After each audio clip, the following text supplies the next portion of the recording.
शर्मा जी क्या कुछ कहेंगे। सदन चालू हो गया है, प्रधानमंत्री नरेंद्र मोदी जी विदेश यात्रा पे चले गए हैं। विपक्ष वाले कह रहे हैं कि चर्चा के डर के मारे नरेंद्र मोदी भाग चुके हैं। बताइए, प्रधानमंत्री नरेंद्र मोदी जी 56 इंच की छाती है, क्यों घबरा कर किसी से भागेंगे? सर ये देखिए, भागना और मैदान छोड़ना उनकी बहुत पुरानी आदत है। पता नहीं क्या क्या छोड़ छोड़ के भागे, सब जानते हैं। मैं अब ज़्यादा नहीं कहूँगा, अपने आप लोग सब समझ जाएंगे। बिल्कुल बिल्कुल सब समझ जाएंगे।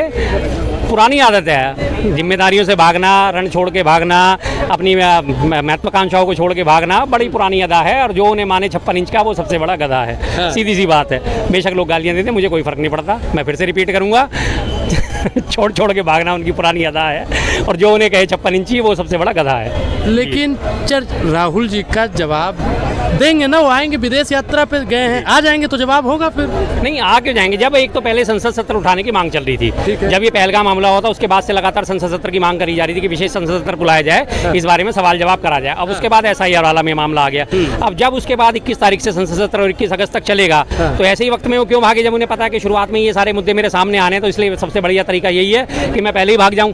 ना मैं होऊंगा, ना मुझे जवाब देने पड़ेंगे, ना मैं विपक्ष को जवाब दूंगा। जब मैं होऊंगा ही नहीं तो मेरे जवाब नहीं देने पड़ेंगे। और आज भी संसद की चर्चा से ज्यादा उनकी विदेश यात्रा की चर्चा हो रही है। आज सुबह से मैं देख रहा हूँ सोशल मीडिया पे, एक लेडी है, कोई अचानक सी वो घूम रही है, अरे मुझे तो भगवान मिल गए, मुझे तो ये मिल गया। वही उनकी वही पुरानी रटी स्क्रिप्ट, 2 स्क्रिप्ट चलती हैं। जब भारत में होते हैं, कहीं से कहीं जा रहे होते हैं, अपनी रैली करने आते, तो एक उनकी एम्बुलेंस को प्रधानमंत्री ने रास्ता दिया। वाह वाह वाह वाह, बहुत बढ़िया बात। वो एम्बुलेंस उसी टाइम पे आती है जब उनका रूट लगा होता है। उससे पहले ना एम्बुलेंस निकलेगी, ना उसके बाद में निकलेगी, ना वो किसी दूसरे रास्ते से निकलेगी। रटाई स्क्रिप्ट है। दूसरी रटाई स्क्रिप्ट है कि जब भी विदेश में जाएंगे, कोई एक आधा आ जाएगा और वो रोना धोना शुरू कर देगा, हाय मोदी जी, हाय मोदी जी, हाय मेरे मोदी जी, हाय मेरे मोदी जी।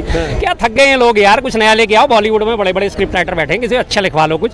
और देखिए कैसे कैसे उनका डंका पीटा जाता है। हर बार डंके में मैं बार बार कहता हूँ, भाई जहाँ तुम जिस देश में जा रहे हो, उस देश के नागरिक अगर तुम्हारा स्वागत करें तो बात समझ में आती है ना। हर जगह घूम फिर के वही चेहरे नजर आते हैं, घूम के फिर के वही चेहरे नजर आएंगे जो भारतीय वहाँ पे जाके बस गए। उन्हें बुला लिया जाता है, भाई आ जाओ, मोदी जी आए हैं, आपने स्वागत सत्कार करना है। असली स्वागत सत्कार तब होता है जब आप जिस देश में जा रहे हो, उस देश के नागरिक आपका स्वागत करें, तो उस देश के नागरिक स्वागत करें। उपराष्ट्रपति का इस्तीफा हो गया, कोई महीन नब्ज थी जो जानते थे? देखिए, उपराष्ट्रपति यहाँ तक थे। अब इससे ज्यादा और झुकते ना तो उम्र काफी उनकी हो गई है, रीढ़ की हड्डी में क्रैक आने की पूरी संभावना है। उपराष्ट्रपति का मजाक उड़ा रहे हैं? सर मैंने कहा उड़ाया, आपने देख लिया, उनकी वीडियो देख ली है।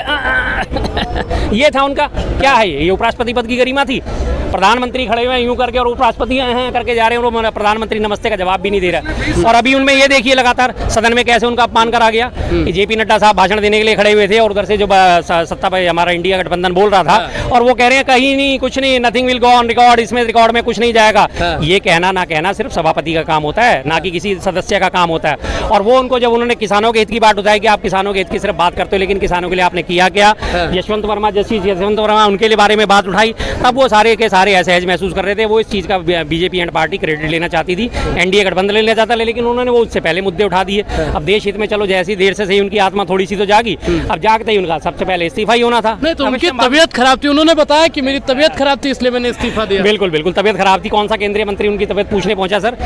कौन सा पहुंचा? एक हमारा, वो आपको याद होगा, प्रताप सारंगी, जिसे राहुल गांधी जी यहाँ खड़े थे और उन्होंने यूं करा था, और वो ऐसे यहाँ पे पीछे से राहुल गांधी जी को धक्का लगा था, और प्रताप सारंगी वहाँ पे था, और वो गिर गया था। हाय मेरा सिर फूट गया। पहले दिन आपने देखा कितनी बड़ी पट्टी थी हॉस्पिटल एम्स में, एम्स की ICU में, RML में ICU में थे वो, इतनी बड़ी पट्टी। अगले दिन दूसरी और पट्टी, तीसरी पट्टी। सारे केंद्रीय मंत्री उनका हालचाल पूछने पहुंच गए थे। अगर हमारे इनके धनखड़ साहब की तबीयत खराब है, अभी तक किसी ने हालचाल क्यों नहीं पूछा? क्या हुआ ऐसा? क्यों नहीं उनकी रिपोर्टें सार्वजनिक करी जाती? क्या लगता है मजबूरी बस इस्तीफा? मजबूरी है, और इसके अलावा है क्या? मजबूरी रही होगी। मजबूरी देख लीजिए, थोड़ी सी उन्होंने रीढ़ को सीधा करने की कोशिश करी थी, वो इन लोगों को पसंद नहीं आई। मैं आपको साफ साफ उदाहरण देता हूँ। अगर आपको जी हुजूरी की गुलामी की आदत पड़ जाए और आपने कोई गुलाम पाल रखा होगा, अगर आपने कोई गुलाम पाल रखा है और अगर वो आपके सामने सीना तान के खड़ा हो जाएगा, तो आपको महसूस होगा अरे ये मेरे सामने कैसे खड़ा हो गया। तो जाहिर सी बात है आप उससे नाराज हो गई होगे। मतलब उपराष्ट्रपति जी को आप कहना चाहते हैं? सर क्या कहना, जब राष्ट्रपति थे, उपराष्ट्रपति थे, तब उनकी गरिमा थी, अब नहीं है। उन्होंने अपनी गरिमा स्वयं गिराई है, झुक झुक के गिराई है। जब उनकी नकल करने पर इंडिया गठबंधन को लगातार कोसा गया था, अब देखिए ना उनकी सदन में खड़े होकर JP नड्डा साहब ने कैसे बेइज्जती करी है, कैसे बेइज्जती है। Nothing will go on record, record में कुछ नहीं जाएगा। आप कौन होते हैं JP नड्डा साहब कहने वाले? आप भी तो एक राज्यसभा के सांसद ही तो हो सिर्फ। आप कैसे डिसाइड करोगे क्या रिकॉर्ड में जाएगा, क्या नहीं रिकॉर्ड में जाएगा? ये विशेषाधिकार सभापति का होता है, उपसभापति का होता है, लेकिन उन्होंने तो उनको सबको क्रॉस कर दिया। तो जाहिर सी बात है, चलिए कहीं सी बात है, जाट जागा देर से जागा, अच्छी बात है। लेकिन कुछ लोग कह रहे हैं कि कुछ ऐसी महीन बात थी जो जगदीश धनखड़ जी जान गए थे, इसलिए उनको हटाया गया है। वो तो सब जानते ही हैं सर। क्या देखिए ऐसी बात रही होगी? बहुत सारी बातें हैं, लगातार इनका आधार खिसक रहा है, इंडिया गठबंधन है मजबूत होता जा रहा है, एनडीए गठबंधन में फूट पड़ती नजर आ रही है, एनडीए गठबंधन के अलग सुर होने शुरू हो गए हैं, लगातार मोदी जी की रिटायरमेंट की बातें शुरू हो गई हैं। 75 साल वाला आपने देखा था, पीछे जुमला उठाया था मोहन भागवत जी ने। हाँ। लगातार अंदर खाने अब आपस में इनमें पूरी तरह कलेश है, बुरी तरह फूट पड़ चुकी है, कोई एक दूसरे से खुश नहीं है, लेकिन बस ये दिखाया ये जा रहा है कि नहीं नहीं हम अनुशासित हैं, हमारे में कुछ नहीं होता। अब इंडिया गठबंधन से आम आदमी पार्टी बाहर निकली थी, कितने बड़े बड़े ढोल बजाए थे उन्हें, हा इंडिया गठबंधन टूट गया, आम आदमी पार्टी बाहर होगी, अलग होगी। अब इसी एनडीए गठबंधन का चिराग पासवान है, बिहार चुनाव के लिए बोल रहे हैं ना कि 243 सीटों में मैं अकेला लड़ूंगा, हमारी पार्टी अकेले लड़ेगी। अब कहीं कोई आवाज नहीं हो, आपने देखी होगी, कोई डिबेट नहीं देखी होगी टीवी में, कहीं कोई भी चैनल वाला कोई भी चर्चा इसमें कहीं नहीं देखी होगी कि गठबंधन का होने के बावजूद भी, एनडीए गठबंधन में होने के बावजूद भी चिराग पासवान कह रहे हैं मैं सारी सीटों पर चुनाव लड़ूंगा। तो इसका मतलब क्या है? सब कुछ सही नहीं है ना। लोकसभा में उनका गठबंधन था, लोकसभा में, विधानसभा में भी तो है। विधानसभा की बातें नहीं करी जा रही थी क्या पहले, इससे पहले? इस बार हाँ, इस बार क्या उन्होंने कहा कि मैं 243 सीटों पे लड़ूंगा, तो जाहिर सी बात है इनमें कहीं ना कहीं तो फूट पड़ी हुई है, लेकिन बस दिखाया जा रहा है नहीं नहीं अरे नहीं सब कुछ बढ़िया, सब कुछ बढ़िया। हालांकि बढ़िया कुछ भी नहीं है, सरकार ढहने वाली है, सरकार जाने वाली है। शर्मा जी, क्या लगता है कि विदेश यात्रा से नरेंद्र मोदी जी जब आएंगे तो सदन में उन तमाम चीज़ों पर चर्चा होगी जो राहुल जी नहीं, तब भी नहीं होगी। मोदी जी कुछ ना कुछ आए दाएँ बाएँ करेंगे और निकल लेंगे। मोदी जी कहेंगे अरे देखो मेरी माँ बर्तन मांजती थी, आज उनका बेटा जो है प्रधानमंत्री बन गया तो इंडिया गठबंधन को परेशानी हो रही है, उनके पेट में दर्द हो रहा है। मैं ओबीसी हूँ, मैं प्रधानमंत्री बन गया तो इसलिए इन्हें परेशानी हो रही है। मैं 4 किलो गाली रोज खाता हूँ इसलिए इन्हें परेशानी हो रही है। जो मुख्य मुद्दे होंगे उन्होंने जवाब देना है नहीं। पिछले 2 साल से मुख्य मुद्दों पर हम मणिपुर पर बात उठा रहे हैं लोकसभा में, एक बार भी उन्होंने जवाब दिया, वक्तव्य दिया? आज 2 साल से ऊपर हो गए, जुलाई से जुलाई आ गया है।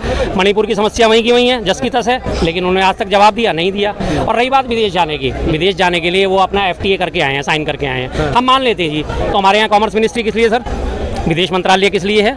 किस लिए? हर चीज़ के लिए, हर सौदे के लिए प्रधानमंत्री जाएंगे। अगर यही हाल रहा तो आने वाले टाइम में नालियों का उद्घाटन भी प्रधानमंत्री करेंगे, मुझे तो यही लग रहा है। अब तो वो उसके लिए भी नहीं छोड़ेंगे, MCD के काउंसलर्स को भी नहीं छोड़ेंगे कि चलो यार नाली का उद्घाटन काउंसलर कर दे, नहीं मैं ही करूँगा, ये हालत होगी। कॉमर्स मिनिस्ट्री किस लिए बना रही है? जिम्मेदार है मोदी जी, मोदी जी के ऊपर भार है। भार है तो जो प्रधानमंत्री आप बने, देश का भार है तो देश की मुख्य समस्या जो है उनके बारे में जवाब दीजिए। ट्रंप आप 16 बार 18 बार बोल चुका मैंने सीज फायर करवाया, आपने एक बार भी जवाब क्यों नहीं दिया? जब आपके पीछे 140 करोड़ की जनता खड़ी थी पहलगाम हमले के बाद, 140 करोड़ की जनता के सारे मतभेद भुला के आपके साथ खड़ी थी, आपने ट्रंप को जवाब क्यों नहीं दिया कि नहीं हमने तेरे जवाब में नहीं, हमने DGMO के कहने पर ये सीज फायर करा था, हमने अपने टारगेट हासिल। आज तक जवाब दे पाए हैं? नहीं दे पाए ट्रंप को।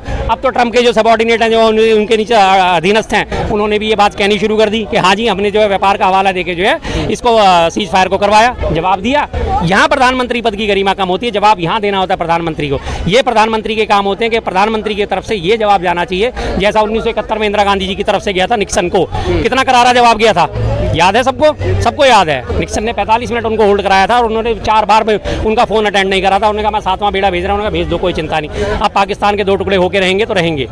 किसने? ये इस तरह से जवाब दिए जाते हैं, ये प्रधानमंत्री पद की गरिमा होती है। जब ऐसे मुद्दे पे हमारे भारत में सबसे बड़ी खासियत है, हम दलगत राजनीति में बटे रहते हैं। आप बीजेपी पसंद करते हो, भाई साहब कोई और पार्टी पसंद करते हैं, मैं कोई और पसंद, सब तरह से। लेकिन जब देश हित पे बात आती है, सारे अपने मतभेद भुला के एक खड़े होते हैं कि सिर्फ भारत माता का मस्तक जो है ऊंचा रहना चाहिए, इसके लिए हमें अपनी जान भी न्यौछावर करनी पड़े। पीछे कोई नहीं हटता, वो ये नहीं देखता कि मैं कौन सी पार्टी का हूँ, कौन सी पार्टी का नहीं हूँ। जब भारत माता की बात आती है सब एकजुट होते हैं, लेकिन जब आप भारत माता को ही नीचा दिखाने का काम करोगे तो फिर क्यों ना आपके ऊपर सवाल उठाए जाए।